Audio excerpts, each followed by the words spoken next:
సాయంకాల సమయములో సంధ్యాదీపారాధనలో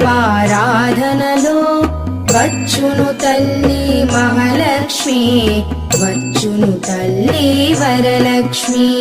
కాళ్లకు గజ్జెలు కట్టింది, మెడలో హారము వేసింది, పిలచిన వెంటనే పలికింది, అడిగినదంతా ఇచ్చింది. సాయంకాల సమయములో సంధ్యాదీపారాధనలో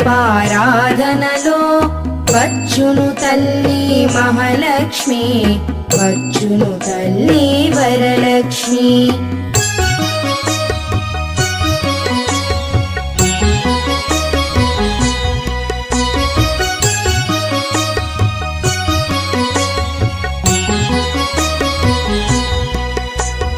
ధనములనిచ్చును ధనలక్ష్మి,